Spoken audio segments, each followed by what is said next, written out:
നിങ്ങൾ ആലോചിച്ച് നോക്കി, നമുക്കിപ്പോൾ ചിലതൊന്നും ഉൾക്കൊള്ളാൻ പറ്റാത്ത, ചിലതൊന്നും നമ്മൾ ചിന്തിക്കാൻ തയ്യാറാകാത്ത ഒരു ഓളത്തിൽ ഇങ്ങനെ ഒരു വൈബ് എന്ന് പറയില്ലേ, ഒരു വൈബിൽ ഇങ്ങനെ ജീവിച്ച് പോവുകയാണ് നമ്മൾ. ഈ ദുനിയാവിൻ്റെ കുറേ വീഡിയോകളും ഫേസ്ബുക്കും സ്റ്റാറ്റസും ഇൻസ്റ്റഗ്രാമും ഒരു പുതിയ ഒരു ട്രെൻഡാണ്, പുതിയൊരു കൾച്ചറാണ്. നമ്മളല്ലെങ്കിലും നമ്മുടെ കുട്ടികളിലൂടെ നമ്മൾ ആ ട്രെൻഡ് കാണുന്നുണ്ട്, നമ്മൾ അത് അറിയുന്നുണ്ട്, നമ്മുടെ ചുറ്റും അത് നടന്നുകൊണ്ടിരിക്കുകയാണ്. അതിലൂടെയാണ് നമ്മൾ നടന്നു പോയിക്കൊണ്ടിരിക്കുന്നത്. ഈ ഓളങ്ങളൊക്കെ അവസാനിക്കുന്ന ഒരു നിമിഷം ഓരോരുത്തരുടെയും ജീവിതത്തിലേക്ക് വരും. ഒരു മെഡിക്കൽ റിപ്പോർട്ട് ഇതാ, ഇപ്പോൾ ബയോപ്സി ചെയ്തു, ഒരു ചെറിയ മുഴ ഉണ്ടായിരുന്നു. അങ്ങനെ നോക്കുമ്പോൾ എന്താ, മോള് ചോദിച്ചു, എന്താ അമ്മ ഇവിടെ ചെറിയൊരു മുഴ ഉണ്ടല്ലോ, ഇത്ര കാലം ഞാനത് ശ്രദ്ധിച്ചിട്ടില്ല, ഇപ്പോഴാണത് കണ്ടത്. കുത്തിയെടുത്തു, അപ്പോൾ എന്താണ്, അതിൽ ചെറിയ പ്രശ്നമുണ്ട്.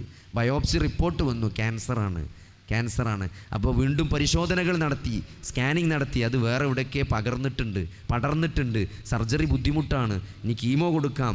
അപ്പോൾ ഈ ജീവിതത്തിൻ്റെ ഓളങ്ങൾ അവസാനിച്ച് ഞാൻ എന്തിനാണ് ജീവിക്കുന്നത്, ഞാൻ ഇത്ര കാലം ജീവിച്ചത് എന്തിനായിരുന്നു എന്ന് നമ്മളിലോട് ചോദിക്കുന്ന, നമ്മളിലേക്ക് ചുരുങ്ങുന്ന ഒരു നിമിഷം വരുമ്പോൾ നമുക്ക് മനസ്സിലാകും എന്താണ് ഈ ജീവിതത്തിൻ്റെ ഉദ്ദേശമെന്ന്, എന്തിനാണ് മനുഷ്യനെ അള്ളാഹു സൃഷ്ടിച്ചത് എന്ന് കൃത്യമായി ഓരോരുത്തരും മനസ്സിലാക്കുന്ന ഒരു സന്ദർഭം വരാനുണ്ട്.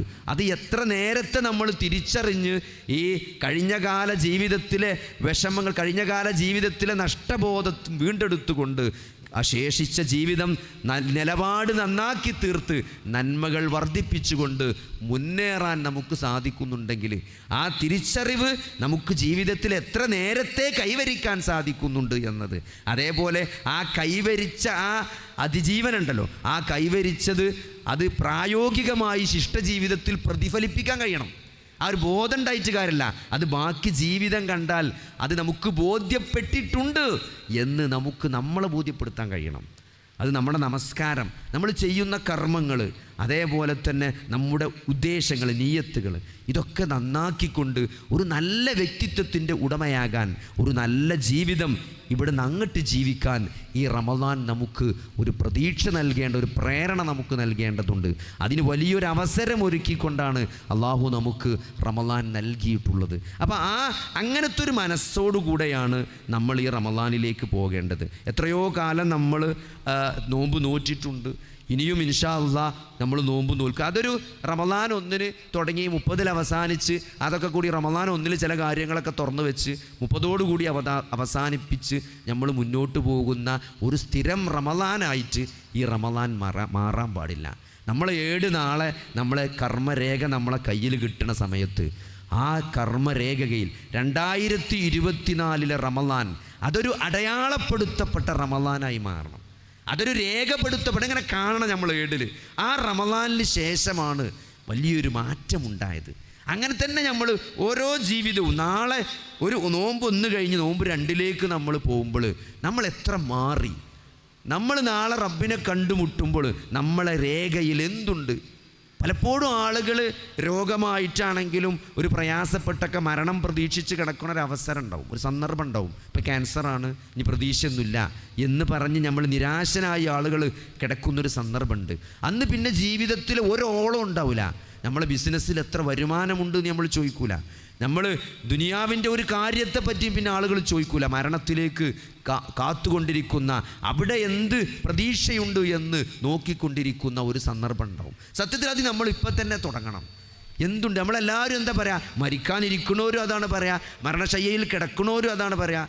പിന്നെ അതുമായി ബന്ധപ്പെട്ടൊക്കെ പറയാൻ എന്തായിരിക്കും, ഇപ്പോൾ ഞാൻ മരിച്ച എൻ്റെ കുട്ടികളുടെ അവസ്ഥ എന്തായിരിക്കും, എൻ്റെ പെണ്ണുങ്ങളെ അവസ്ഥ എന്തായിരിക്കും, എൻ്റെ കുട്ടികളെ ഞാനാ പഠിപ്പിക്കുക, അവർക്കാരാ വീട് വെച്ച് കൊടുക്കുക. ഇതൊക്കെ ഇത്രയും ദുനിയാവിൻ്റെ കാര്യങ്ങളാണ് പലപ്പോഴും നമ്മൾ ചോദിക്കാറുള്ളത്, നമ്മൾ കേൾക്കാറുള്ളത്, നമ്മൾ പറയാറുള്ളത്. എന്നാൽ നമ്മൾ സീരിയസ് ആയിട്ട് ആലോചിക്കേണ്ട എന്താ അറിയോ, ഈ ഇവിടെ നിന്നാണ് മരിച്ചാൽ നമ്മളെ ഖബറിൽ നമുക്കെന്താ ഉണ്ടാകുക, നമ്മുടെ രേഖയിൽ എന്താ ഉണ്ടാകുക, നമ്മളെ ഖബറിൽ നമ്മളെ അവസ്ഥ എന്തായിരിക്കും.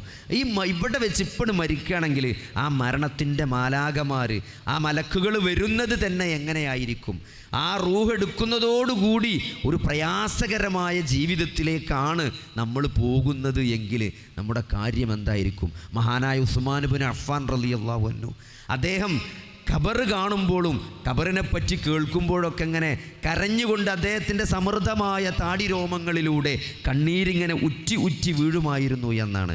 അപ്പോൾ സഹാബികൾ ചോദിക്കും അദ്ദേഹത്തോട്, അള്ളാൻ്റെ റസൂല് നബിയുടെ സദസ്സിൽ നരകത്തെപ്പറ്റിയും നരകശിക്ഷയെപ്പറ്റിയുമൊക്കെ പറയുമ്പോഴില്ലാത്ത ഒരു സങ്കടവും കരച്ചിലും എന്തുകൊണ്ടാണ് ഉസ്മാൻ താങ്കൾക്ക് ഖബർ കേൾക്കുമ്പോഴും ഖബർ കാണുമ്പോഴും ഉണ്ടാകുന്നത് എന്ന് ചോദിച്ചപ്പം മഹാനായ ഉസ്മാൻ ഇബ്നു അഫ്ഫാൻ റളിയല്ലാഹു അൻഹു പറഞ്ഞത്, അള്ളാഹുവിൻ്റെ റസൂൽ പറയുമായിരുന്നു, എന്താണ്? ഖബർ, നിശ്ചയമായും ഖബർ അതാണ് ബർസഖിലെ ആദ്യത്തെ വീട്.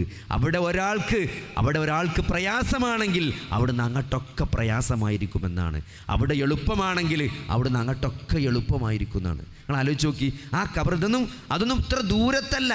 ഇവിടെ നിന്ന് നമ്മളറിയില്ല, ഈ ഇരിക്കുന്ന ഈ പരിപാടി കഴിയുമ്പോൾ എത്രയെത്ര പരിപാടികളിലാണ്, എത്രയെത്ര പ്രോഗ്രാമുകളിലാണ് സഹോദരങ്ങളെ പ്രസംഗിക്കുന്ന ആളുകൾ പ്രസംഗിച്ചിരിക്കുമ്പം കുഴഞ്ഞു വീണ് യാത്രയായത്.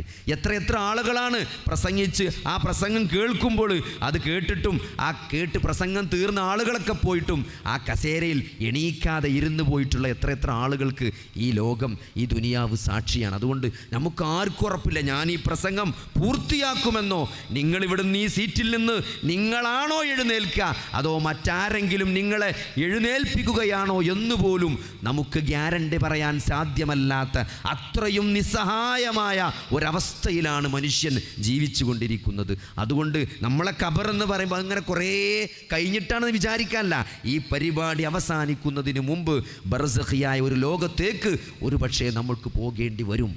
അത്രയും അടുത്താണ് നമ്മുടെ ബർസഖിയായ ജീവിതം. അതുകൊണ്ട് അവിടെ ആ മരണത്തിൻ്റെ മലക്ക് വരുന്ന ആ റൂഹ് പിടിക്കുന്ന സന്ദർഭം പോലും അത് പ്രയാസകരമായ ഒരവസ്ഥയിലാണ് നമ്മുടെ റൂഹ് പിടിക്കപ്പെടുന്നതെങ്കിൽ അവിടെ നിന്ന് നമ്മുടെ കഷ്ടപ്പാട് തുടങ്ങും. അതുകൊണ്ട് സഹോദരങ്ങളെ, ഈ ദുനിയാവിൻ്റെ എന്തൊക്കെ ആസ്വാദനങ്ങളും എന്തൊക്കെ പളവളപ്പോൾ നോക്കി, ഈ ഹറാമുകളൊക്കെ ചെയ്യുന്ന ആളുകൾ എന്താണ്?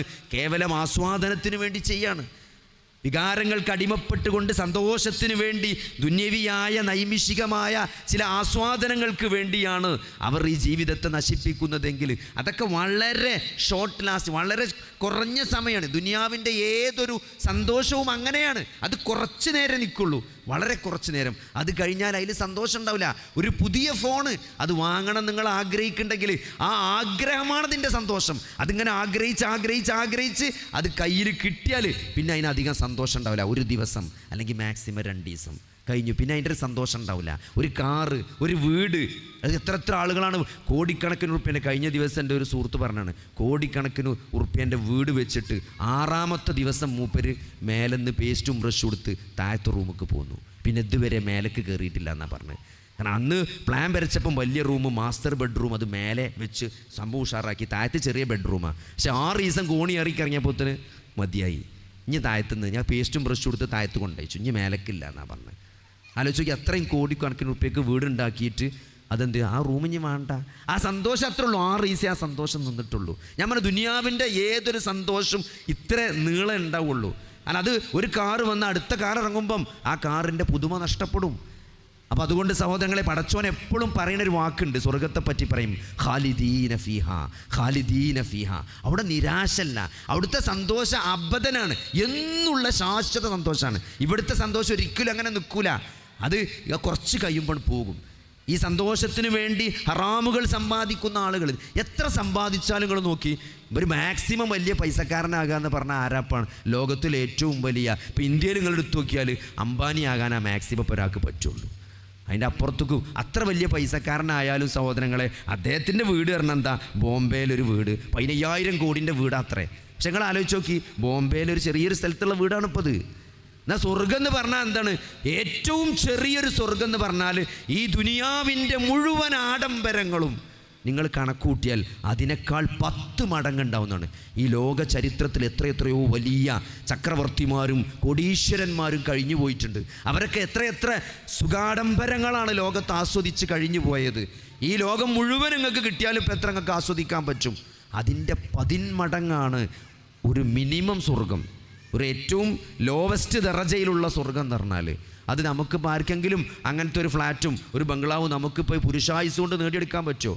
99% ആൾക്കാർക്കും പറ്റില്ല. പക്ഷേ അതൊക്കെ വളരെ സിമ്പിളായിട്ട് ഒന്നും നമ്മളെ കയ്യിലില്ലെങ്കിലും ഒരു വരുമാനം ഇല്ലെങ്കിലും ഒരു മനുഷ്യനെ സംബന്ധിച്ചിടത്തോളം കാലാകാലം അത്തരത്തിലുള്ളൊരു ആസ്വാദനങ്ങൾക്ക് അള്ളാഹു പ്രതിഫലമായി സ്വർഗം നൽകും. എന്ത്? ശരിയായ വിശ്വാസം ഉണ്ടെങ്കിൽ, ശരിയായ വിശ്വാസം, ലാ ഇലാഹ ഇല്ലല്ലാഹ്, അള്ളാഹു മാത്രമാണ് ആരാധനക്കർഹൻ, പ്രപഞ്ച സൃഷ്ടാവായ അള്ളാഹുവാണ് ആരാധനക്കർഹൻ, അവനല്ലാതെ മറ്റാരും ആരാധിക്കപ്പെടാൻ അർഹതയില്ല എന്ന ഉലൂഹിയത്തിൻ്റെ തൗഹീദിലും റുബൂബിയത്തിൻ്റെ തൗഹീദിലും അസ്മാഉ വസിഫാത്ത്, അള്ളാഹു മാത്രമായ അള്ളാഹുവിന് മാത്രമായിട്ടുള്ള നാമഗുണവിശേഷണങ്ങൾ അത് അവൻ്റേതു മാത്രമാണ്. അവനല്ലാതെ ലോകത്തൊരു ശക്തിക്കും അത്തരത്തിലുള്ള ഗുണവിശേഷണങ്ങളില്ല എന്ന് വിശ്വസിക്കുന്നതിലൂടെ, അള്ളാഹുവിൻ്റെ റസൂലിൻ്റെ ചര്യ പിൻപറ്റുന്നതിലൂടെ, ആ ജീവിതമാർഗം പിൻപറ്റുന്നതിലൂടെ ഏതൊരാൾക്കും സ്വർഗം കൈവരിക്കാൻ സാധിക്കും. ഒന്ന് ആലോചിക്ക്, അത്രയും വലിയ ഓഫറാണ്. നഷ്ടമില്ലാത്ത, സങ്കടമില്ലാത്തൊരു ലോകം, നിരാശയില്ലാത്ത ലോകം, നിലനിൽക്കുന്ന ആനന്ദം, അറ്റമില്ലാത്ത ആനന്ദം. അവിടെ മക്കൾ മരിച്ചു പോവുക, അവിടെ അസുഖം വരിക, ക്യാൻസർ ആകുക, ഒരു ശാരീരികമായോ മാനസികമായിട്ടോ യാതൊരു പ്രയാസമില്ലാത്ത ഒരു സ്വർഗ്ഗലോകം തരാമെന്ന് അള്ളാഹു പറയാണ്. ഇതാണ് അള്ളാഹുവിൻ്റെ പ്രതിഫലം. അള്ളാഹുവിൻ്റെ പ്രതിഫലം അതാണ്. ഇതൊക്കെ ഈ ആസ്വാദനങ്ങളൊക്കെ എത്ര ലോക ചരിത്രം എടുത്തു നോക്കി, ഏതൊരു ചക്രവർത്തിയും എത്ര കാലം ജീവിച്ചിട്ടുണ്ടാവും? എത്ര കാലം അയാൾ ലോകത്തിലെ ചക്രവർത്തിയായി നിലനിന്നുണ്ടാവും? വളരെ കുറഞ്ഞൊരു കാലം. അതിനുശേഷം ഒരു തലമുറ വന്ന് 2-3 തലമുറ ആകുമ്പോഴത്തിന് ആ ചക്രവർത്തിമാരോ ആ രാജാക്കന്മാർ തന്നെ തുടച്ചു നീക്കപ്പെടുന്നൊരവസ്ഥയാണ് ലോക ചരിത്രം നമ്മൾ പരിശോധിച്ചാൽ കാണുക. അപ്പോൾ അതുകൊണ്ട് സഹോദരങ്ങളെ, ഈ റമദാൻ എന്ന് പറയുമ്പം ഇതൊക്കെ നിങ്ങൾ റമദാനിലേക്ക് ചേർത്ത് പറയണത് എന്തിനാ വെച്ചാൽ ആ ഒരു വൈബ് ഉണ്ടാക്കാനാണ്. ഒരു ദീനിൻ്റെ വൈബാണ് വിശ്വാസിക്ക് ഉണ്ടാകേണ്ടത്. അള്ളി റസൂൽ എന്തു പറഞ്ഞു അതിങ്ങനെ അന്വേഷിച്ച് നടക്കുക, അതിങ്ങനെ ജീവിതത്തിൽ പ്രാവർത്തികമാക്കുക. അത് പ്രവർത്തിക്കുമ്പോണ്ടാണ് ഒരു സന്തോഷമുണ്ട്. അതാണ് ശരിയായ സന്തോഷം. അതാണ് അള്ളാഹു പരിചയപ്പെടുത്തിയ സന്തോഷം. അബ്ശിറൂ ബിൽ ജന്ന, സ്വർഗം കൊണ്ട് സന്തോഷിക്ക്. ഫലിദാലിക ഫൽയഫ്റഹൂ, ഈ ഖുർആൻ കൊണ്ട് നിങ്ങൾ സന്തോഷിക്ക്. അള്ളി റസൂലും പറഞ്ഞൊരു സന്തോഷമുണ്ട്. അതാണ് സന്തോഷം. അത് സന്തോഷമായി കാണാൻ സാധിക്കണമെങ്കിൽ നമ്മുടെ ജീവിതം ആ ഒരു ഫ്രീക്വൻസിയിലേക്ക് നമ്മൾ ട്യൂൺ ചെയ്യണം. ഞാൻ പറഞ്ഞേ, നമ്മളെപ്പോഴും അന്വേഷിക്കേണ്ടത് എന്താണ് പടച്ചോൻ പറഞ്ഞത്, എന്താ നബി പറഞ്ഞത്, ഈ വിഷയത്തിൽ എന്താ അള്ളി റസൂലും പറഞ്ഞത്, അതാണ് എൻ്റെ തീരുമാനം, അത് അതിൻ്റെ ഒപ്പം ഞാൻ നിൽക്കുള്ളൂ. അതല്ലാത്തത് നമുക്ക് പ്രയാസകരമാകണം, അത് നമുക്ക് ഒരു പാഷനായി മാറണം. അതനുസരിക്കുമ്പോൾ നമുക്ക് സന്തോഷം ഉണ്ടാകണം.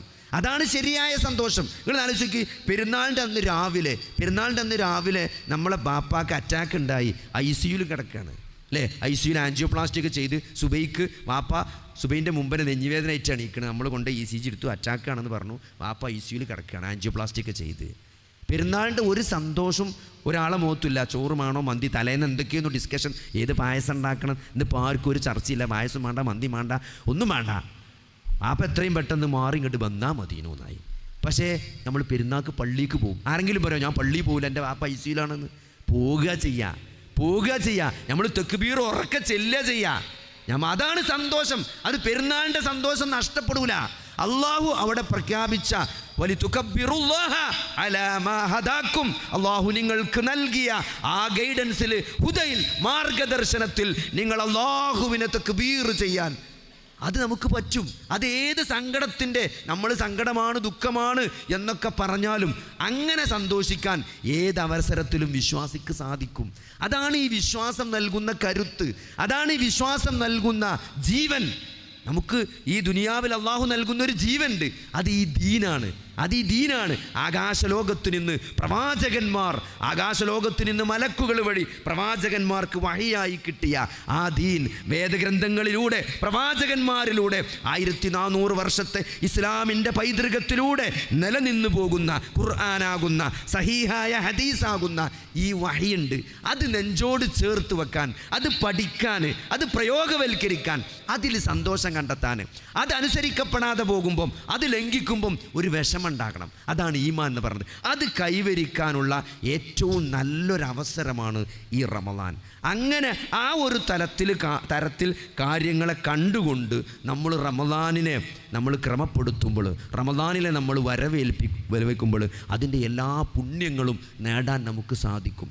അപ്പോൾ നമ്മുടെ ഏതെങ്കിലും ചില ഷഹവാത്തുകൾ അല്ലെങ്കിൽ ദേഹേച്ഛകൾ അതിന് തടസ്സം നിൽക്കില്ല. കാരണം ഏത് ദേഹേച്ഛയും അതിജയിക്കാൻ ഈ വിശ്വാസ പ്രത്യയശാസ്ത്രത്തിന് കഴിയുമെന്നുള്ളതാണ്. നിങ്ങൾ ആലോചിച്ച് നോക്കി, എത്ര ആളുകളാണ് ജാഹിലിയ കാലത്ത് മദ്യം കഴിച്ചു കൊണ്ടിരുന്ന, വ്യഭിചാരത്തിൽ കുളിച്ചു നിന്നിരുന്ന എത്ര ആളുകളാണ് ആ വിശ്വാസം കൊണ്ട് അവർ മാറിയത്. അപ്പോൾ ആ വിശ്വാസം, ആ മുൻഗാമികളായ അവരെ മാറ്റിയ ആ പ്രത്യയശാസ്ത്രം, ഖുർആനാകുന്ന സഹീഹായ ഹദീസാകുന്ന ഈ വഹി, ഇത് ഇന്നും ഇവിടെ നിലനിൽക്കുന്നുണ്ട്, വള്ളി പുള്ളി മാറ്റമില്ലാതെ. അത് ജീവിതത്തിൽ ഉൾക്കൊള്ളാനുള്ള ഒരു മാനസികാവസ്ഥയിലേക്ക് നമ്മൾ ഈ റമദാനിൽ വരണം. അപ്പോൾ നേരത്തെ പറഞ്ഞ പോലെ സ്വർഗത്തിൻ്റെ കവാടങ്ങൾ തുറന്നിട്ടുകൊണ്ട്, നരകത്തിൻ്റെ വാതിലുകൾ അടച്ചുകൊണ്ട് നന്മകളിലേക്ക് മുന്നേറൂ എന്ന് മലക്ക് വിളിച്ചു പറയുമെന്നാണ്. എന്താണ്? സ്വർഗത്തിൽ നന്മകളുടെ വാതിലുകളൊക്കെ തുറന്നിട്ടുണ്ട്. അള്ളാഹു നന്മകൾക്ക് ഇരട്ടിക്കിരട്ടിയായി പ്രതിഫലം നൽകുമെന്നാണ്. നിങ്ങൾ ആലോചിച്ച് നോക്കി, എത്ര എളുപ്പമാണ് അള്ളാഹു വെച്ചിട്ടുള്ളത്. ഒരു നന്മ ചെയ്താൽ ഒന്നല്ല, മിനിമം 10 പ്രതിഫലം, മിനിമം 10. അവിടുന്ന് അങ്ങോട്ട് പിന്നെ എത്രയാകാം. നീ ചെയ്യുന്ന കർമ്മത്തിൻ്റെ ഉദ്ദേശശുദ്ധി, നീയത്തിനനുസരിച്ച് ആ നന്മക്ക് അള്ളാഹു എത്ര വേണമെങ്കിലും പ്രതിഫലം തരും. കാരണം അതിൽ നമ്മളെടുക്കുന്ന ഒരു എഫർട്ട് ഉണ്ട്. ആ എഫർട്ടിനനുസരിച്ചാണ് അതിൻ്റെ കൂലി, ആ നീയത്തിനനുസരിച്ചാണ് അതിൻ്റെ കൂലി. എല്ലാവരും ഒരു ഒരേ സഫിൽ, ഒന്നാമത്തെ സഫിൽ നമസ്കരിക്കുന്ന 10 ആളുകൾക്കും ഒരേ പ്രതിഫലമല്ല. ചില ആൾക്കാർക്ക് 10-1, ചില ആൾക്കാർക്ക് 10-2, ചില ആൾക്കാർക്ക് 10-9. കാരണം എന്താണ്? എല്ലാവരും തോളോട് തോൾ ചേർന്ന് നിൽക്കുമ്പോഴും പ്രതിഫലം വ്യത്യാസപ്പെടാനുള്ള കാരണം എന്താണ്? അവിടെ നിൽക്കുമ്പോഴുള്ള ഉദ്ദേശം. ആ നമസ്കാരത്തിലുള്ള നബി സല്ലല്ലാഹു അലൈഹി വസല്ലമയെ ഇത്തിബാ ചെയ്തുകൊണ്ടുള്ള നമസ്കാരം, ആ നമസ്കാരത്തിലുള്ള ഖുശൂ, ഇതൊക്കെ നോക്കിയിട്ടാണ് അതിന് പ്രതിഫലം തരിക. അപ്പോൾ അതുകൊണ്ട് 1-1 മിനിമം 10. നിങ്ങൾ ആലോചിക്കുന്ന ഒരു തെറ്റാണെങ്കിലോ, ഒരു തെറ്റ് ചെയ്താൽ ഒരു തെറ്റിൻ്റെ കുറ്റേ കിട്ടുള്ളൂ, അതെന്നെ ചെയ്താലേ കിട്ടുള്ളൂ. എന്നിട്ടും അല്ലാഹ് ഖുദ്സിയായ ഹദീസിൽ മലക്കിനോട് എന്താ പറയണത്? എഴുതല്ലേ, രേഖപ്പെടുത്തല്ലേ, എൻ്റെ അടിമ തൗബ ചെയ്യുമോ എന്ന് നോക്ക്. അവൻ തൗബ ചെയ്താൽ അതൻ ഡിലീറ്റ് ചെയ്ത് കളഞ്ഞണമെന്നാണ്. അപ്പോൾ നോക്കി, ആ ഡിലീറ്റ് ചെയ്ത് തൗബ ചെയ്താൽ പഠിച്ചോൻ ഡിലീറ്റ് ചെയ്യും. ഞാൻ അതല്ല ചെയ്യാൻ ഉദ്ദേശിച്ചു, ഒരു തിന്മ ചെയ്യണം ഉദ്ദേശിച്ചു, പിന്നെ തോന്നി വേണ്ട, ഇനിയിപ്പോൾ അത് പടച്ചോന് അത് തെറ്റായാലോ, അല്ലെങ്കിൽ അതുകൊണ്ട് എന്തെങ്കിലും ഷെറുണ്ടായാലോ എന്ന് വിചാരിച്ച് ആ തെറ്റ് ഉപേക്ഷിച്ചു. അപ്പോൾ അത് നന്മയായി രേഖപ്പെടുത്തുമെന്നാണ്. ചെയ്യാൻ ഉദ്ദേശിച്ച ഒരു തെറ്റ് ചെയ്യാതെ പോയാൽ ഒരു നന്മയായിട്ട് രേഖപ്പെടുത്തും. ഇത്രയും നല്ലൊരു സ്കീം പടച്ചോനല്ലാതെ ആർക്കാണ് തരാൻ പറ്റുക? ഇങ്ങനെയൊക്കെ ഒരു സ്കീം തന്നിട്ടും നമ്മൾ നരകത്തിലാണ് പോകുന്നതെങ്കിൽ എത്ര വലിയ നഷ്ടമായിരിക്കും അത്. അതുകൊണ്ട് എന്താ അറിയോ, നമ്മൾ ശരിയായ ഒരു ജീവിതത്തിലേക്ക് നമ്മൾ ഈ ഖുർആനും സുന്നത്തും അനുസരിച്ചിട്ടുള്ള നല്ല ഒരു ജീവിത മാതൃക നമ്മൾ ഈ റമളാനിൽ ജീവിക്കേണ്ടതുണ്ട്. അതുകൊണ്ട് ആ റമളാനിന് അങ്ങനെ കാണാൻ ഓരോ കാര്യങ്ങൾ, അതിന് ഏറ്റവും പ്രധാനമായിട്ട് വേണ്ടത് ഒരു പ്ലാനിങ് ആണ്. എങ്ങനെ നമ്മൾ ഈ റമളാൻ നേരത്തെ സുബഹിൻ്റെ മുമ്പ് എല്ലാവരും അത്തായം കഴിക്കാൻ സുബഹിൻ്റെ മുമ്പ് എണീക്കും. അത്തായത്തിൽ ബറക്കത്തുണ്ട്, അത്തായം കഴിക്കണം. അത്തായം ഇല്ലാത്ത നോമ്പ് ജൂതൻ്റെ നോമ്പാണ്, അതുകൊണ്ടത് സുന്നത്താണ്, വളരെ പ്രബലമായ സുന്നത്താണ് അത്തായം കഴിക്കുക. അപ്പോൾ അതൊക്കെ കൂടി ചോറ് പള്ളർച്ച് തിന്നുകാണ്ട് സുബഹിൻ്റെ ജമാഅത്തിന് തന്നെ കോട്ടാവിടുന്ന ജാതി അത്തായൊന്നും കഴിക്കരുത്. ചില ആൾക്കാരെ വിചാരം എന്താ അറിയോ, ഈ ചോറൻ തിന്നാൽ വൈകുന്നേരമാകോളം പള്ളിയിൽ കിടക്കുന്നതാണ്, അതാണ് ഓൻ്റെ വിജയം എന്നാണ്. ഈ നോമ്പ് നിലനിർത്തുന്നത് ആ വൈകുന്നേരം വരെ തിന്നണ അത്രയ്ക്ക് ലോഡ് നിറച്ച് ചില ആൾക്കാർ കടയെല്ലാം കൂടി തിന്നുകാണ്ട്. അപ്പോൾ അത്തായം എന്ന് പറഞ്ഞാൽ നമ്മൾ കുറച്ച് തിന്നുക, ആ സുന്നത്ത് കിട്ടാൻ വേണ്ടിയുള്ള തിന്നലാണ്. അത് കുറച്ച് മിക്സഡ് ആയിട്ടുള്ള എന്തെങ്കിലും കഴിക്കുക. ഷുഗർ കൂടുതലുള്ള സാധനം കഴിച്ചാൽ അത് അപ്പം തന്നെ ഗ്യാസ് ഔട്ടായി പോകും. ഈ പ്രോട്ടീനും കാർബോഹൈഡ്രേറ്റൊക്കെ ഉള്ള ഭക്ഷണമാകുമ്പോൾ അത് കുറച്ചും കൂടി ദഹിച്ച് ഇങ്ങനെ കുറേ നേരം ബ്ലഡിൽ നിൽക്കും. ഡയറക്റ്റ് ഷുഗർ, ഈ ഷെയ്ക്ക്, ഫ്രൂട്ട് അങ്ങനത്തെ സാധനങ്ങളാകുമ്പോൾ എന്താ വെച്ചാൽ അത് പെട്ടെന്ന് കത്തി തീർന്ന് പോകും. അപ്പോൾ അതുകൊണ്ട് അങ്ങനത്തെ ചെറിയൊരു ഭക്ഷണ രീതി നമ്മൾ അത്തായത്തിന് നമ്മൾ പറയാം 50 ആയത്ത് ഓതുന്ന സമയമാണ് സുബഹിൻ്റെ മുമ്പ്. അപ്പോൾ അത് കുറച്ച് നേരത്തെ എണീറ്റിട്ട് ആ പ്രാർത്ഥനയ്ക്ക് ഉത്തരം നൽകുന്ന സമയം. പലപ്പോഴും ആളുകൾ സുബയാൻ കൊടുക്കോളം അടുക്കളയിൽ ഇങ്ങനെ കുത്തി തിരിഞ്ഞ് കഴിച്ച് നിൽക്കുക ചെയ്യാം. അതിനേക്കാൾ കുറച്ചൊരു സമയം ആ അത്തായം കഴിഞ്ഞാലും ഒരു 50 ആയത്ത് ഓതാനുള്ള സമയത്തിൻ്റെ മുമ്പ് നമ്മൾ കിച്ചൺ ക്ലോസ് ചെയ്യണം. കിച്ചൺ അപ്പോൾ ക്ലോസ് ആവും. അവസാന നിമിഷം വരുന്ന ആൾക്കാർക്ക് നമ്മൾ വണ്ടി കൊടുക്കരുത്. അതായത് അതിൻ്റെ മുമ്പ് ഒരു 50 ആയത്ത് ഓതാനുള്ള നേരത്തിന് മുമ്പ് നമ്മൾ എന്ത് ചെയ്യുക, ആ സമയം പ്രാർത്ഥനക്കും നമ്മൾ അതേപോലെ ഇസ്തിഗ്ഫാറിനൊക്കെ വേണ്ടിയിട്ട് നമ്മൾ പ്രത്യേകം ഒഴിഞ്ഞു വെക്കണം. ആ പ്ലാനിൽ നമ്മൾ അങ്ങനെ കണ്ടെത്തണം. സുബഹിൻ്റെ മുമ്പുള്ള ബാങ്ക് കൊടുക്കുന്നതിൻ്റെ കുറച്ച് മുമ്പുള്ള ഏറ്റവും സുന്ദരമായ നിമിഷങ്ങൾ നമ്മൾ അള്ളാഹുവിനോട് പ്രാർത്ഥിക്കാൻ വേണ്ടി നമ്മൾ ഉപയോഗപ്പെടുത്തുക. അതേപോലെ തന്നെ ആ രാവിലെ പലപ്പോഴും നോമ്പിന് ആളുകളുടെ രീതി എന്ന് പറഞ്ഞാൽ സുബഹിസ്കരിച്ചാണ് നേരെ കടന്നുറങ്ങുക എന്നുള്ളതാണ്. ഈ രാവിലെ എന്ന് പറഞ്ഞാൽ എൻ്റെ സമുദായത്തിന് ബറക്കത്തുള്ള സമയമാണ് സുബൈൻ്റെ ശേഷമുള്ള സമയം. അപ്പോൾ അത് നോമ്പിൽ ഉറങ്ങിയിട്ട് ആ സമയത്തിൻ്റെ ബറക്കത്ത് കളയുന്ന ഒരവസ്ഥ ഉണ്ടാകരുത്. പിന്നെ പലപ്പോഴും എല്ലാവരും ഉറക്കം താളം തെറ്റുന്നൊരു സമയമാണ് നോമ്പ് എന്ന് പറഞ്ഞാൽ. രാത്രി മുഴുവൻ അടുക്കളയിൽ പണിയൊക്കെ അയച്ച് ഉറക്കമൊക്കെ കുറവേക്കാരം. എപ്പോഴും ചോദിച്ചാൽ പറയാം എല്ലാവർക്കും ഉറക്കത്തിൽ കുറവാണെന്ന് പറയാം. രാത്രി വൈകി കിച്ചൺ ക്ലോസ് ചെയ്യും, സുബൈക്ക് നേരത്തെ പിന്നെയും കിച്ചൺ തുറക്കും. അപ്പോൾ അതുകൊണ്ട് ഉറക്കമൊക്കെ ആകെ ഒരു അലങ്കോലപ്പെട്ട അവസ്ഥ ഉണ്ടാവും. അത് നമ്മൾ മാറ്റിയെടുക്കണം. റമളാനിൽ എന്താ വെച്ചാൽ റമളാനിന് ശേഷവും നമുക്ക് തുടരാൻ പറ്റിയ ഒരു പാറ്റേണാണ് നമ്മൾ റമളാനിൽ ഉണ്ടാക്കേണ്ടത്. റമളാൻ കഴിഞ്ഞാലും നമുക്കത് നിലനിർത്താൻ പറ്റണം. ആ സ്ലീപ്പ് പാറ്റേണും നമ്മളെ നിസ്കാരം. ഇപ്പോൾ ഈ റമളാൻ കഴിഞ്ഞാൽ ഇതില്ലാതാവില്ല. റമളാൻ കഴിഞ്ഞാലും നമുക്ക് തഹജ്ജുദിന് എണീക്കാൻ പറ്റണം. ഒരു അരമണിക്കൂർ മുമ്പ് 1 മണിക്കൂർ മുമ്പ് നമ്മളെ ഈമാൻ അനുസരിച്ച് നമുക്ക് എത്ര നിസ്കരിക്കാൻ പറ്റും എന്നുള്ളതിനനുസരിച്ച് നമ്മൾ സുബൈൻ്റെ മുമ്പ് എത്ര നേരത്തെ നമ്മൾ എഴുന്നേൽക്കണം. അത് റമളാൻ കഴിഞ്ഞാൽ ശവ്വാൽ 1 നിലനിന്ന് പോകരുത്. അപ്പോൾ അത് ശേഷവും നമുക്ക് തുടരാൻ പറ്റിയ ഒരു പാറ്റേൺ നമ്മൾ റമളാനിൽ തന്നെ ഉണ്ടാക്കിയെടുക്കുക. അപ്പോൾ അതുകൊണ്ട് സുബൈൻ്റെ കുറച്ച് നേരത്തെ എണീക്കുക, എന്നിട്ട് ആ പ്രാർത്ഥനയ്ക്കൊക്കെ ഉള്ളൊരു സമയം നമ്മളവിടെ കണ്ടെത്തുക. സുബൈ കഴിഞ്ഞാൽ നമ്മൾ ഉറങ്ങാൻ പാടില്ല.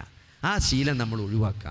ഏറ്റവും ബറക്കത്തുള്ള സമയമാണ് ആ സമയം. നമ്മൾ ഖുർആൻ ഓതുക, ഖുർആൻ പഠിക്കുക. മിനിമം നമ്മൾ ഓതി തീർക്കേണ്ട ഖുർആൻ്റെ ഒരു പകുതിയെങ്കിലും, ഒരു മേജർ പാർട്ട് ആ സമയത്ത് നമ്മൾ ഓതി തീരണം. അത് രാവിലെ തന്നെ കഴിച്ചാൽ പിന്നെ നമ്മൾ ജീവിതത്തിൻ്റെ തിരക്കിൽ പെട്ടാൽ ഖുർആൻ ഓതാത്തൊരവസ്ഥ ഉണ്ടാകാൻ പാടില്ല. നോമ്പിന് പലപ്പോഴും നമ്മളെ പണിക്കുണ്ട് ഇറങ്ങിക്കഴിഞ്ഞാൽ ജോലിക്ക് പോകുന്ന ആളുകളാകുമ്പോൾ എന്താ വെച്ചാൽ പിന്നെ ജോലിയായി ക്ഷീണമായി അസറാകുമ്പോഴത്തിന് പിന്നെ ആൾക്കാർക്ക് ഖുർആൻ ഓതാനുള്ളൊരു മൂടൊക്കെ പോവും.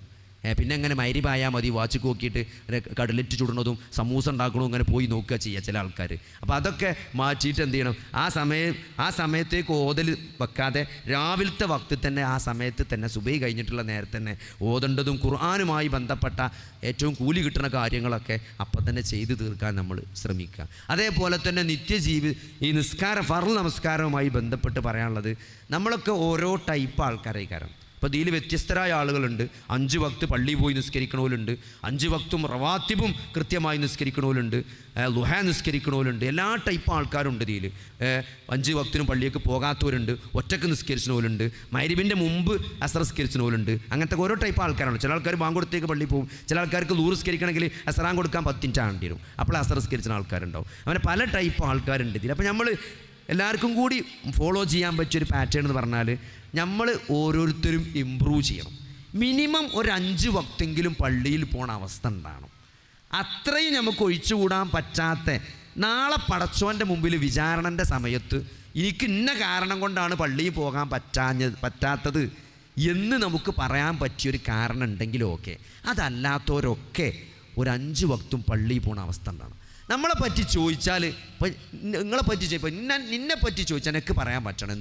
എന്ത് പറയാൻ പറ്റണം? ളുഹറിന് ഇന്ന സ്ഥലത്ത് വന്നാൽ ഇന്ന പള്ളിക്ക് ഞാൻ ഉണ്ടാവും, അസറിന് ഇന്ന പള്ളിക്കുണ്ടാവും, മഗ്‌രിബിന് ഇന്ന പള്ളിക്കുണ്ടാവും, ഇഷാക്ക് ഇന്ന പള്ളിക്കുണ്ടാവും, സുബൈക്ക് എൻ്റെ നാട്ടിലെ പള്ളിക്കുണ്ടാവും. അങ്ങനെ ഒരാളെ പറ്റിയാണ് ചോദിച്ചാൽ ഓനെ കാണണമെങ്കിൽ മഗ്‌രിബിന് അവിടെ പോയാൽ മതി, അസറിന് ഇവിടെ പോയാൽ മതി, മഗ്‌രിബിന് ഇവിടെ പോയാൽ മതി, സുബൈക്ക് നിങ്ങൾ ഓൻ്റെ നാട്ടിലെ പള്ളി പോയാൽ മതി, ഓനവിടെ കാണാം എന്ന് പറയണ പോലെ നമുക്കൊരു ഐഡൻറ്റിറ്റി വേണം. 5 നേരത്തെ നമസ്കാരം ഏതെങ്കിലും ഒരു പള്ളിയിൽ ജമാഅത്തായിട്ട് ആ മുന്നത്തെ സൊഫിൽ നമ്മൾ ഉണ്ടാകണം. അങ്ങനത്തെ ഒരു നിലപാടിലേക്ക് ഈ റമളാനിൽ നമ്മൾ വരണം. എന്നിട്ട് അത് കഴിഞ്ഞിട്ടും അത് നിലനിർത്തണം. ആ റമളാൻ കഴിഞ്ഞാലും അത് നിലനിർത്താൻ പറ്റണം. നിങ്ങൾ ഫർളന്നെ പള്ളിയിൽ പോകാത്ത ആളാണെങ്കിൽ, ഇനി ഫർളിന് പോണ ആൾക്കാരാണെങ്കിൽ നിങ്ങൾ സുന്നത്തും കൂടി, റവാത്തിബ് സുന്നത്തും കൂടി ഒന്ന് സ്ട്രോങ് ആക്കണം. ചില റവാത്തിബൊക്കെ എല്ലാവർക്കും കിട്ടും. മഗ്‌രിബിന് ശേഷമുള്ള എല്ലാവരും നിസ്കരിച്ചു, സുബൈക്ക് ശേഷമുള്ള സുബൈൻ്റെ മുമ്പുള്ളതും ഒരുവിധ ആൾക്കാരൊക്കെ നിസ്കരിച്ചു, ഇഷാക്ക് ശേഷമുള്ളതൊക്കെ നിസ്കരിച്ചു. എന്നാലും മിസ്സാകണ കുറച്ച് റവാത്തിബുണ്ട്, ളുഹറിൻ്റെ മുമ്പുള്ള റവാത്തിബ്. അത് പലപ്പോഴും ചില ആളുകൾക്ക് എന്ത് ചെയ്യൂല, കിട്ടാറില്ല. അപ്പോൾ അത് നമ്മൾ ഈ റമളാനിൽ ഈ ട്രാക്കിൽ കയറണം. ഈ റമളാനിന് ശേഷം പിന്നെ ളുഹറിൻ്റെ മുമ്പ് റവാത്തിബ് പോണൊരവസ്ഥ ഉണ്ടാകാൻ പാടില്ല. അത് സ്ട്രിക്റ്റായിട്ട് നമ്മളെ ഈ റമളാനിൻ്റെ ടാർഗറ്റ് അതാണ്, നമ്മളെ റവാത്തിബ് കറക്റ്റാക്കുക. ഇത് ഞാൻ പറഞ്ഞ ഫർള് ആദ്യമേ നിസ്കരിക്കുന്ന ആളുകളെ സംബന്ധിച്ചിടത്തോളം കേട്ടോ. അതേപോലെ തന്നെ ളുഹ 4 റക്അത്ത് നിസ്കരിച്ചാൽ സ്വർഗത്തിൽ വീടുണ്ട് എന്ന് ഹദീസുണ്ട്. അപ്പോൾ ആ വീട് കിട്ടണം എന്ന് നമ്മൾ ആഗ്രഹിക്കണം. അതിന് ളുഹ ഒരു 4 റക്അത്ത് ളുഹ എന്ന് പറഞ്ഞാൽ പ്രയാസമല്ല. എന്തായാലും രാവിലെ വീട്ടിൽ നിന്ന് പണിക്കിറങ്ങുമ്പം കുളിച്ചിറങ്ങണം. അതൊരു ഒന്നും കൂടി ഉണ്ടാക്കി 4 റക്അത്ത് നിസ്കരിച്ചാൽ മതി. ഒരു കുല്യായുൽ കാഫിറൂന് ഒരു കുല്ലല്ലാഹു ഓതാൻ എത്ര സമയമാണ്? ഒരു 2 റക്അത്ത് 2 മിനിറ്റ് 2 റക്അത്തിന് 4 മിനിറ്റ് അവിടെ നിങ്ങൾക്ക് 5 മിനിറ്റ് കൊണ്ട് നിങ്ങൾക്ക് 4 റക്അത്ത് ളുഹ നിസ്കരിച്ചാൽ എത്ര സമയമാണ് നമ്മൾ ഫോണിലായിട്ടും ന്യൂസായിട്ടും അനാവശ്യമായ സംസാരമായിട്ട് കളയുന്നത്. ഒരു 4 റക്അത്ത് ളുഹ നിസ്കരിച്ച് പെരയിൽ നിന്ന് ഇറങ്ങിയാൽ സ്വർഗത്തിൽ വീടുണ്ട് എന്നാണ്. ആ സ്വർഗത്തിൽ വീട് കിട്ടണം എന്ന് ആഗ്രഹിച്ചിട്ട് നിങ്ങൾ കുറച്ച് ഇടങ്ങേറുണ്ടാവും. ചില സമയം നമ്മൾ ധൃതിയിൽ പോകും, പെട്ടെന്ന് പോകേണ്ടി വരും. പക്ഷെ അന്നും നമ്മൾ നഷ്ടപ്പെടുത്താൻ പാടില്ല എന്ന്. കാരണം അലി റളിയല്ലാഹു അൻഹുവിനോട് ചോദിക്കുന്നുണ്ട്, ഖൈബർ യുദ്ധത്തിൻ്റെ തലേന്ന് അലി റളിയല്ലാഹു അൻഹുവിന് ചെങ്കണ്ടായിരുന്നു, കണ്ണു കൊണക്കടയുന്നു. വലിയ പ്രയാസത്തിലാണ് അന്ന് അലി റളിയല്ലാഹു അൻഹു ഉണ്ടായിരുന്നത്. സഹാബികൾ കുറേ കാലങ്ങൾക്ക് ശേഷം അദ്ദേഹത്തോട് ചോദിക്കുന്നുണ്ട്, അദ്ദേഹത്തിന് നബി സല്ലല്ലാഹു അലൈഹി വസല്ലമ എന്തോന്ന് പഠിപ്പിച്ചു കൊടുത്തിരുന്നല്ല, ഉറങ്ങാൻ കിടക്കുമ്പോൾ 33 വട്ടം സുബ്ഹാനല്ലാഹ്, 33 വട്ടം അൽഹംദുലില്ലാഹ്, 33 വട്ടം അല്ലാഹു അക്ബർ ചൊല്ലിയിട്ടുണ്ടല്ലോ നമ്മൾ. അത് നിങ്ങൾ ആ ഖൈബറിൻ്റെ തലേന്നും ചൊല്ലിയിരുന്നു എന്നാണ് ചോദിച്ചത്. അന്നും ചൊല്ലിയിരുന്നു എന്നാണ് പറഞ്ഞത്. അപ്പോൾ അങ്ങനെ ആലോചിച്ച് ഏത് പ്രയാസമാണെങ്കിലും എന്ത് തിരക്കാണെങ്കിലും അത് അതാണ് ക്ഷമ എന്ന് പറഞ്ഞാൽ. ഞാൻ ആദ്യം പറഞ്ഞ ക്ഷമ ഉണ്ടല്ലോ, ഫി തോഅത്തില്ല എന്ന് പറഞ്ഞ ക്ഷമ. അന്നും ഒരു ഇടങ്ങേറുള്ള ദിവസമാണ് നമ്മൾ എന്ത് ചെയ്യേണ്ടത്, നമ്മളെ ഈമാൻ തെളിയിക്കേണ്ട ദിവസം അന്നാണ്. അന്നും നമ്മൾ 4 റക്അത്ത് ളുഹ നിസ്കരിക്കണം. അത്ര തിരക്കുള്ളൊരു ദിവസവും നമ്മളതിന് സമയം കണ്ടെത്തുമ്പോഴാണ് നമ്മളെന്ത് ചെയ്യുക, നമ്മൾ സ്വർഗത്തിൻ്റെ വീട് ആഗ്രഹിക്കുക എന്ന് നമുക്ക് പറയാൻ പറ്റും. അപ്പം അങ്ങനെ ആ ഒരു രീതി. ഇനി ഒരു രോഗം കാരണം നമുക്ക് പറ്റിയില്ല വിചാരിച്ചോളി, രോഗം കാരണം പറ്റിയില്ല, യാത്ര കാരണം പറ്റിയില്ല വിചാരിച്ചോളി, അതിനൊക്കെ പ്രതിഫലം അള്ളാഹു നൽകുമെന്നാണ്. സ്ഥിരമായി ചെയ്തുകൊണ്ടിരിക്കുന്ന ഒരു കർമ്മം ഒരു വിശ്വാസിക്ക് രോഗം കാരണമോ യാത്ര കാരണമോ നഷ്ടപ്പെട്ടാൽ അള്ളാഹു അതിൻ്റെ കൂലി വെറുതെ കൊടുക്കുന്നതാണ്. അത് നിങ്ങൾ നിസ്കരിച്ചിട്ടില്ലെങ്കിലും നിസ്കരിച്ച കൂലി തരും. പക്ഷെ എന്താരോ നമ്മളെ സമീപനമാണ്. അങ്ങനെ നമ്മൾ സമീപനത്തിലൂടെ മുന്നോട്ട് പോകാൻ നമുക്ക് പറ്റണം. അത് ഈ നോമ്പിന് നമുക്ക് പറ്റണം. അപ്പോൾ നമ്മൾ ഏതൊരു ടൈപ്പ് പേഴ്സണാലിറ്റിയാണോ, 5 നേരം തന്നെ നിസ്കരിച്ചാത്ത ആളാണെങ്കിൽ, മീൻസ് പള്ളിക്കുന്ന ജമാഅത്ത് നിസ്കരിച്ചാത്ത ആളാണെങ്കിൽ, ഈ നോമ്പോട് കൂടി അത് നമ്മൾ സ്ട്രക്ചറാക്കണം.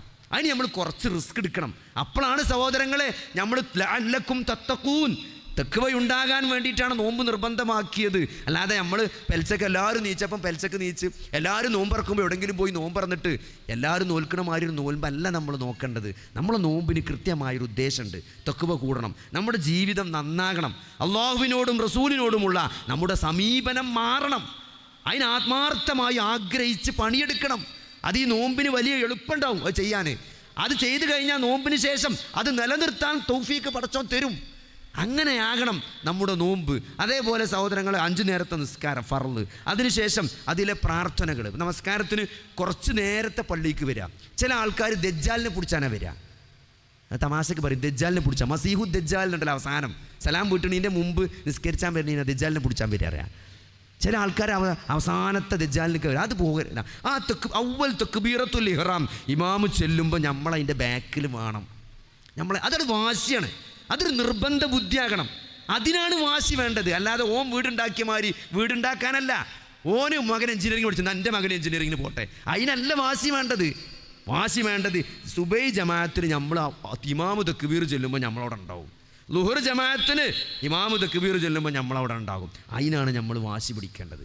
അപ്പം അങ്ങനത്തെ ഒരു ജീവിതക്രമത്തിലേക്ക് നമ്മൾ ഈ നോമ്പിന് വരണം. അതേപോലെ തന്നെ നിസ്കാരം പ്രതീക്ഷിച്ചുകൊണ്ട് നമ്മൾ ആ സൊഫിൽ കുറച്ചേരി ഇരുന്ന് കൊണ്ട് പ്രാർത്ഥിക്കുക. പല ആളുകളും നമസ്കാരത്തിന് ശേഷമാണ് പ്രാർത്ഥിക്കണത്. കാരണം ശേഷം പ്രാർത്ഥിക്കുന്നതിനേക്കാൾ പ്രാർത്ഥന സ്വീകരിക്കുന്നത് മുമ്പ് പ്രാർത്ഥിക്കുന്നതാണ് ചില പണ്ഡിതന്മാരൊക്കെ അഭിപ്രായപ്പെട്ടുള്ളത്. അപ്പോൾ അതുകൊണ്ട് ആ സമയം നമ്മൾ അള്ളാഹുവിനോട്, പ്രാർത്ഥന എന്ന് പറഞ്ഞാൽ എന്താ? ഇപ്പോൾ നമ്മളെ പേഴ്സണൽ കാര്യം ചോദിക്കുകയാണെങ്കിലും അത് ആരാധനയാണ്, അത് ഇബാദത്താണ്.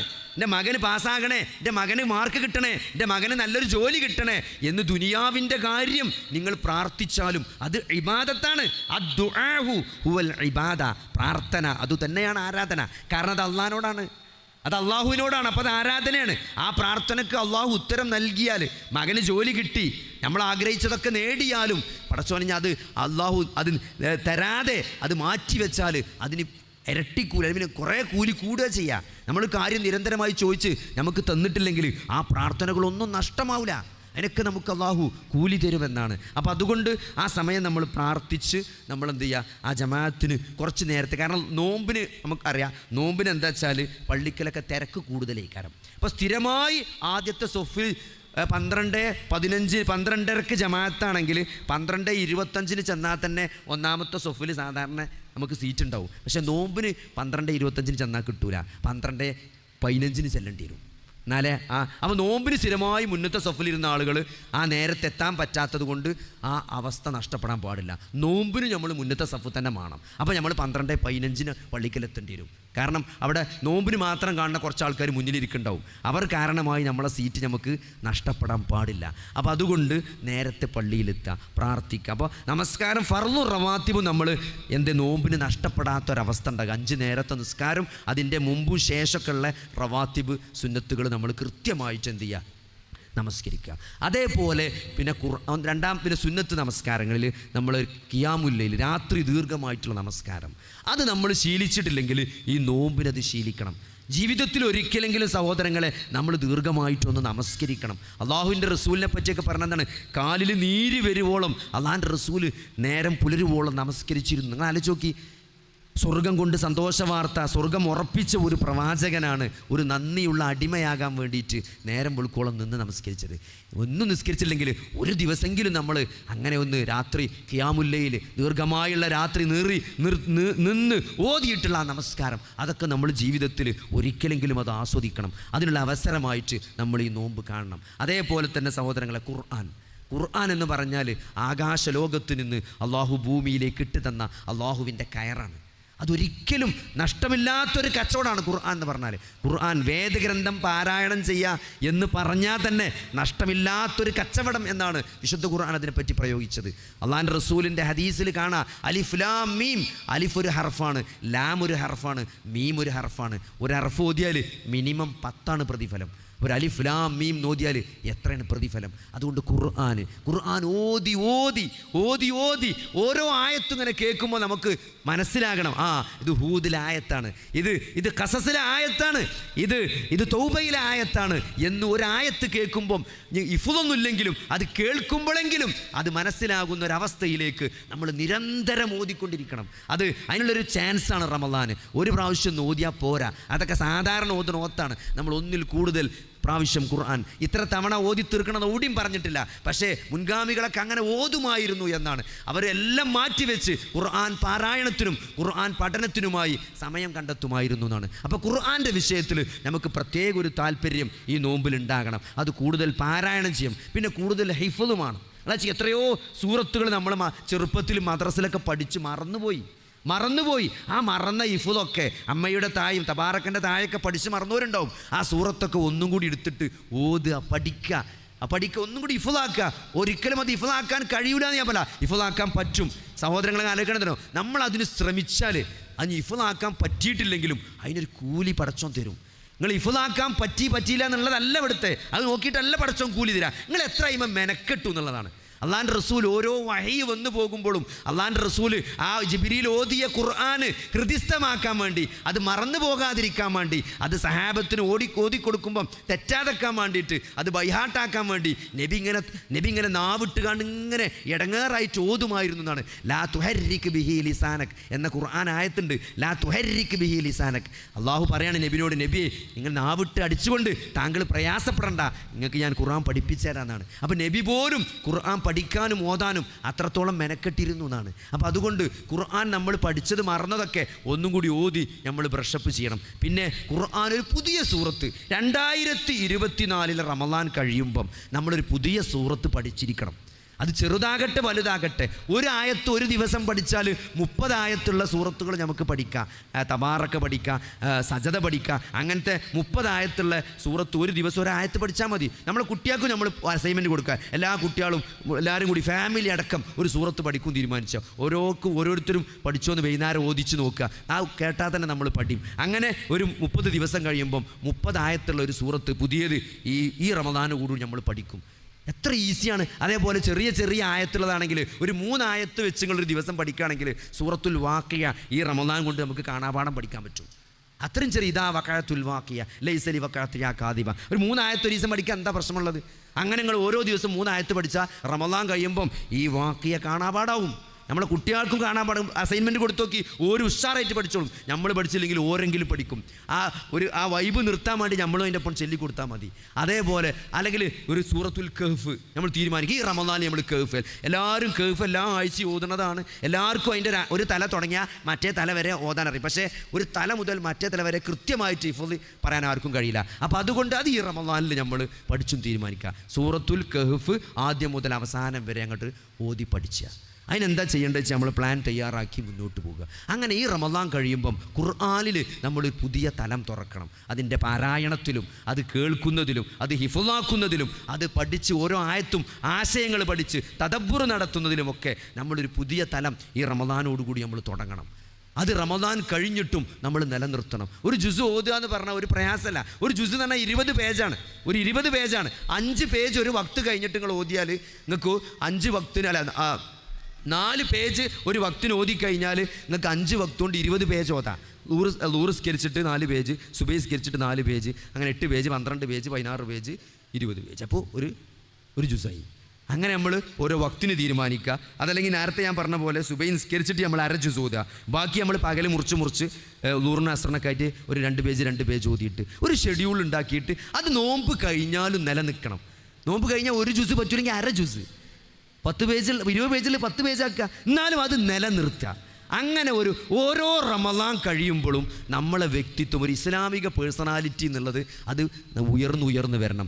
പടച്ചോൻ തൗഫീക്ക് നൽകിയിട്ട് ഒരു 10 റമദാനും കൂടി കിട്ടിയിട്ടാണ് നമ്മൾ മരിക്കുന്നത് എങ്കിൽ നമ്മളെ മരിക്കണീൻ്റെ മുമ്പത്തെ റമദാൻ എന്ന് പറഞ്ഞാൽ അത് വല്ലാത്തൊരു റമദാനാകണം. നമ്മൾ കൂടുതൽ ഓതി, കൂടുതൽ ഹിഫ്ളാക്കിയ, കൂടുതൽ സുന്നത്ത് നമസ്കരിച്ച, കൂടുതൽ സ്വതക്ക ചെയ്ത, ഹജ്ജ് ഉംറ ചെയ്ത, അങ്ങനത്തെ വലിയൊരു റമദാനായിട്ട് മരിക്കുന്നതിൻ്റെ മുമ്പത്തെ റമദാൻ മാറ്റണമെങ്കിൽ നമ്മൾ ഇപ്പോഴേ പണിയെടുക്കണം.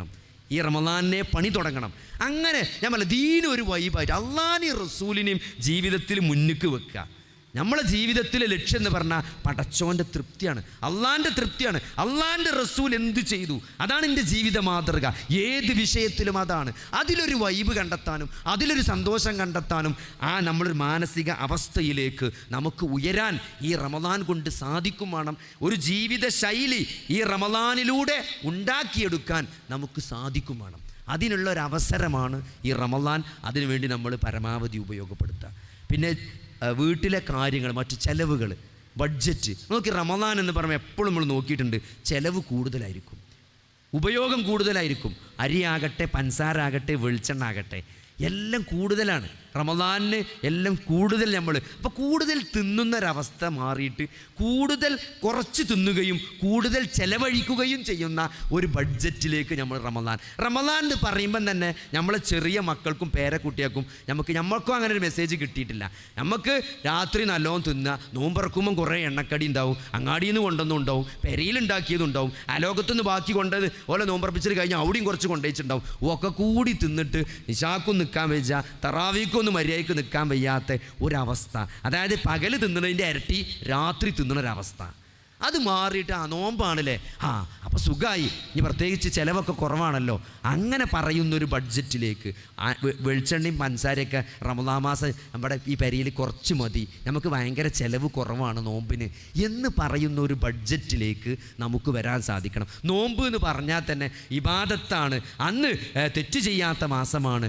അന്ന് പാപങ്ങളിൽ ചെയ്ത പാപങ്ങളൊക്കെ പശ്ചാത്തപിച്ച് നന്നായി നല്ലൊരവസ്ഥ ഉള്ള സമയമാണ്. ഭക്ഷണത്തെപ്പറ്റി കൂടുതൽ ചിന്തിക്കാത്ത ഈ റമദാൻ ഓഫർ എന്നൊക്കെ പറഞ്ഞ് ചട്ടിയും കൊടും കലും ബിരിയാണി ചെമ്പും ബിരിയാണിൻ്റെ എന്തൊക്കെയാണ് കുറേ സാധനം, ബിരിയാണി പാത്രം, ഇതൊക്കെയാണ് റമദാൻ ഓഫർ. ഞാൻ ശരിക്കും റമദാൻ എന്ന് പറഞ്ഞാൽ തിന്നാനുള്ളതാണെന്ന് ഒരു മനസ്സിലാക്കില്ല. ആൾക്കാരെങ്ങനെ മനസ്സിലാക്കിയുള്ളത് എന്ത് റമദാനിന് എന്താ ബിരിയാണിൻ്റെ മറ്റേത് 2 കിലോ ബിരിയാണിൻ്റെ പാത്രം 5 കിലോ ബിരിയാണി പാത്രം എടുത്താൽ 2 കിലോ ബിരിയാണി പാത്രം ഫ്രീ. അങ്ങനെ കുറേ ഓഫറുകൾ നമുക്ക് നൽകി നമ്മളെ ഒരു തീറ്റ പണ്ടാരങ്ങളാക്കി മാറ്റുന്ന ഒരു മാസമല്ല റമദാൻ. റമദാനിന് തീറ്റ കുറച്ച്, നമ്മളെ ബഡ്ജറ്റ് കുറച്ച്, നമ്മൾ സ്വതക്ക കൂടുതൽ കൊടുക്കുക. അള്ളാഹുവിൻ്റെ റസൂലിനെ പറ്റി പറഞ്ഞ എന്താണ്, വീശിയടിക്കുന്ന കാറ്റിനെ പോലെയാണ് നബി സല്ലല്ലാഹു അലൈഹി വസല്ലമ സ്വതക്കയുടെ വിഷയത്തിൽ നിന്നാണ്.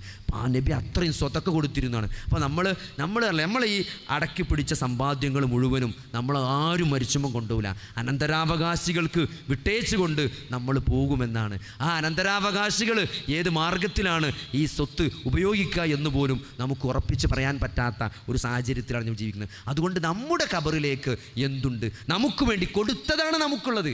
അങ്ങനെ മനസ്സിലാക്കാൻ നമുക്ക് പറ്റണം. നമ്മൾ ബാക്കിയാക്കി വെച്ചതല്ല നമ്മളത്, കൊടുക്കാതെ മാറ്റി വെച്ചതല്ല നമ്മുടേത്, കൊടുത്തതാണ് നമ്മുടേത്. കൊടുത്തതാണ് നാളെ ഖബറിലുണ്ടാകുക, കൊടുത്തതാണ് നാളെ നമ്മുടേതെന്ന് പറയാൻ നമുക്കുണ്ടാകുക. അപ്പോൾ കൊടുത്തതാണ് നമ്മുടേത് എന്ന രൂപത്തിൽ കൊടുക്കാൻ നമുക്ക് സാധിക്കണം. അത് റമദാനിൽ കൂടുതൽ കൊടുക്കാൻ സാധിക്കണം. റമദാനിൽ കൂടുതൽ. അത് ആളുകൾ വന്നിങ്ങനെ ചോദിച്ച് കുത്തി നമ്മളെ കീസിൽ നിന്ന് ഓട്ടം ഉണ്ടാക്കി എടുക്കല്ല. നിങ്ങൾ കൊടുക്കണില്ലേ, നിങ്ങൾ അങ്ങോട്ട് കൊടുക്കില്ലേ, നിങ്ങൾ ഇവിടെ തരി അവിടെ തരി എന്ന് പറഞ്ഞ ആൾക്കാർ ചോദിച്ച് ഇടങ്ങേറാക്കി കൊടുക്കല്ല. നമ്മൾ കുറച്ച് പൈസ ഈ റമദാനിൽ ഞാനൊരു 5 ലക്ഷം റുപ്യ കൊടുക്കും, അതിന് മാറ്റി വെച്ചിട്ട് ആരാണ് അതിൻ്റെ ആൾക്കാർ എന്ന് ആ പൈസ കയ്യിൽ പിടിച്ച് ഇങ്ങനെ നടക്കണ ഒരവസ്ഥ ഉണ്ടാവും. കൊടുക്കാൻ വേണ്ടിയിട്ട് ആർക്കാ കൊടുക്കേണ്ടി, എവിടെ കൊടുക്കേണ്ടി, എത്ര കൊടുക്കേണ്ടി. അതല്ലാതെ തരുമോ എന്ന് ചോദിച്ച ആൾക്കാർ വന്ന് നമ്മളെ ഇടങ്ങേറാക്കി നമ്മൾ കൊടുക്കണതല്ല സ്വതക്ക. നമ്മൾ കൊടുക്കണമെന്ന് ആഗ്രഹിച്ച് മാറ്റിവെച്ച് അവകാശികളെ തെരഞ്ഞ് അങ്ങോട്ട് മുന്നേറുന്ന ഒരവസ്ഥ സ്വതക്കയുടെ വിഷയത്തിൽ ഈ റമദാനിലുണ്ടാകണം. അതേപോലെ നമ്മൾ എത്രയോ ആളുകളായിട്ട് വ്യക്തിബന്ധങ്ങൾ സൂക്ഷിക്കുന്നതിൽ നമ്മൾ മോശമായിട്ടുണ്ട്. നമ്മൾ ആരോടൊക്കെ എന്തിൻ്റെയൊക്കെ പേരിൽ പിണങ്ങി നിൽക്കുന്നുണ്ടെങ്കിൽ അവരോടൊക്കെ മാപ്പ് കൊടുത്ത്, എത്ര വലിയ അക്രമം നമ്മളോട് ചെയ്ത് നമ്മുടെ സ്വത്ത് അപഹരിച്ചെടുത്ത നമ്മുടെ അനുജനാണ്, സ്വത്തിൻ്റെ പേരിൽ, സ്വത്ത് തർക്കത്തിൻ്റെ പേരിൽ നമ്മൾ അവനോട് 10 കൊല്ലമായിട്ട് മിണ്ടണില്ല അയച്ചോളി. സഹോദരങ്ങളെ കയറിച്ചെന്ന് അതൊക്കെ പൊരുത്തപ്പെട്ട് കൊടുത്ത് സലാം പറയാനുള്ള ഒരു വിശാലത നമ്മൾ ഈ നോമ്പിൽ കാണിക്കണം. അങ്ങനെ ഈ 2024 നോമ്പ് നമ്മളെ കർമ്മരേഖയിൽ അള്ളാഹു അടയാളപ്പെടുത്തണം. അത്രയും വലിയ ഒരു കർമ്മം നമുക്ക് ചെയ്യാൻ സാധിക്കണം. അതിന് നമ്മൾ വലിയ ഡൊണേഷൻ കൊടുക്കണമെന്നില്ല.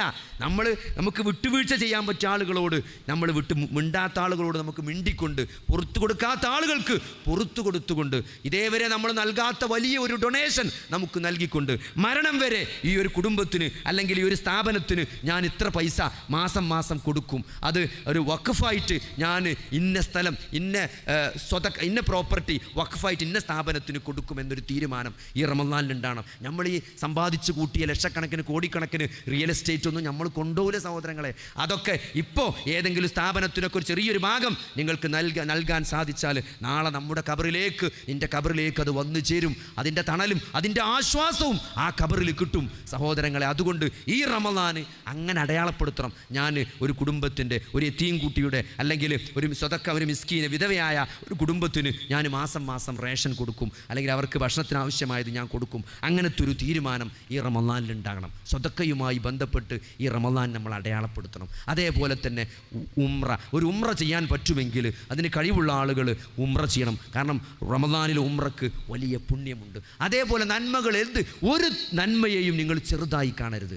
എല്ലാ നന്മകളും, ഓരോ നന്മകൾക്കുള്ള അവസരങ്ങൾ തേടിക്കൊണ്ട് അതിൽ മുന്നേറുന്നൊരവസ്ഥ. നിങ്ങൾ നോക്കി, അബൂബക്കർ സിദ്ദീഖ് റളിയല്ലാഹുവിനെ പറ്റി അള്ളാഹിൻ്റെ റസൂലിൻ്റെ സദസ്സിൽ അള്ളാഹിൻ്റെ റസൂൽ ചോദിക്കണ്ടല്ലോ, ഇന്ന് ആരാണ് ഒരു നോമ്പ് നോറ്റിട്ടുള്ളത്, ഇന്ന് ആരാണ് സുന്നത്ത് നോമ്പ് നോറ്റത് എന്നാണ്. അപ്പോൾ ആരും മുണ്ടണില്ല. അള്ളാഹിൻ്റെ റസൂൽ ചോദിച്ചിട്ട് ആ ചോദ്യത്തിന് ഉത്തരം പറയാതിരിക്കുന്നത് തെറ്റായി പോകുമോ എന്ന് പേടിച്ചിട്ടാണ് അബൂബക്കർ റളിയല്ലാഹു ഞാൻ നോമ്പ് നോറ്റിട്ടുണ്ട്, ഞാൻ നോമ്പുകാരനാണെന്ന് പറഞ്ഞു. ഇന്ന് ആരാണ് ഒരു ജനാസയെ അനുഗമിച്ചത് എന്നാണ് ചോദിച്ചത്. അപ്പോഴും അവിടെ ആരുമില്ല. അബൂബക്കർ സിദ്ദീഖ് റളിയല്ലാഹു പറയാണ്, ഞാൻ ഇന്നൊരു ജനാസയെ അനുഗമിച്ചിട്ടുണ്ട്.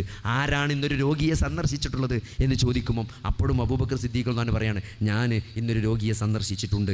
ആരാണ് ഇന്ന് മിസ്കീന് ഭക്ഷണം കൊടുത്തിട്ടുള്ളത് എന്ന് ചോദിക്കുമ്പം അപ്പോഴും അബൂബക്കർ സിദ്ദീഖ് റളിയല്ലാഹു പറയാണ്, ഞാൻ ഇന്നൊരു മിസ്കീന് ഭക്ഷണം കൊടുത്തിട്ടുണ്ട്. നിങ്ങൾ ആലോചിച്ച് നോക്കി, അള്ളാഹിൻ്റെ റസൂലിൻ്റെ ആ സദസ്സ്, ഇൽമിൻ്റെ സദസ്സിലേക്ക്, ക്ലാസ്സിലേക്ക് വരുന്നതിന് മുമ്പ് ഇത്രയും കാര്യങ്ങൾ ചെയ്തിട്ടാണ് അബൂബക്കർ സിദ്ദീഖ് റളിയല്ലാഹു വന്നത്. പാവപ്പെട്ടവന് ഭക്ഷണം കൊടുത്തിട്ടുണ്ട്, ഒരു രോഗിയെ സന്ദർശിച്ചിട്ടുണ്ട്, സുന്നത്തായ നോമ്പ് നോച്ചിട്ടുണ്ട്, ഒരു ജനാസയെ അനുഗമിച്ചിട്ടുണ്ട്.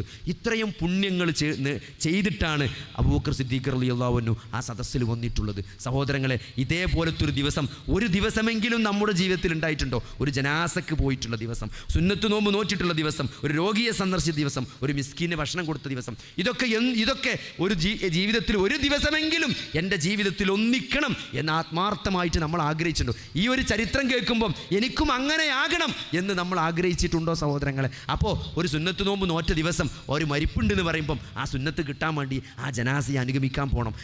ആരെങ്കിലും അവിടെ രോഗിയായി കിടക്കുന്നുണ്ടെങ്കിൽ ആ സുന്നത്തും കൂടി ഇന്ന് കിട്ടണം എന്ന് ആഗ്രഹിച്ചുകൊണ്ട് കൊണ്ട് അവിടെ പോകണം, ഒരു മിസ്കിന് ഭക്ഷണം കൂടി കൊടുത്താൽ ഈ 4 സുന്നത്തും ഒരു ദിവസം വന്നു ചേരും. ഞാനും അബൂബക്കർ സിദ്ദീഖ് റളിയല്ലാഹുവിനെ പോലെ ആ ഒരു മനസ്സിനോട് അടുക്കാൻ എനിക്കും സാധിച്ചല്ലോ എന്ന ഒരു വൈബിലേക്ക് നമുക്ക് ഉയരാൻ നമുക്ക് ഈ ഒരു മനസ്സുകൊണ്ട് സാധിക്കേണ്ടതുണ്ട്. അതാണ് മുൻഗാമികൾ നമുക്ക് മുന്നിലേക്ക് വെച്ച പാത.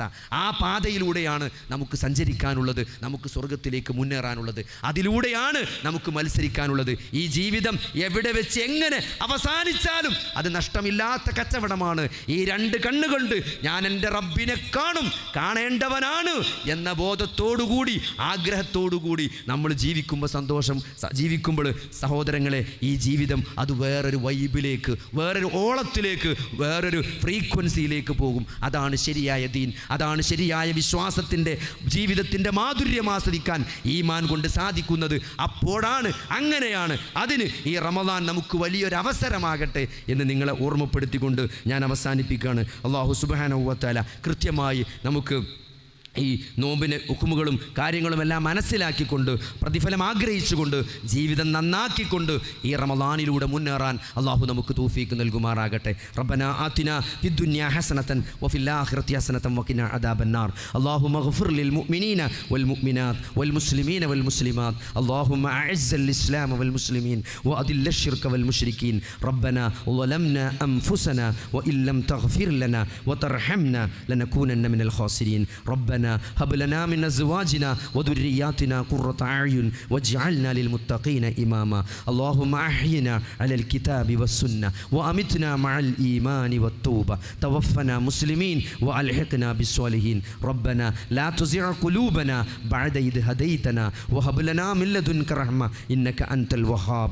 اللهم يا مقلب القلوب ثبت قلوبنا على دينك. اللهم يا مسرف القلوب صرف قلوبنا على طاعتك. آمين آمين آمين برحمتك يا أرحم الراحمين. اللهم صل على محمد وعلى آل محمد والحمد لله رب العالمين.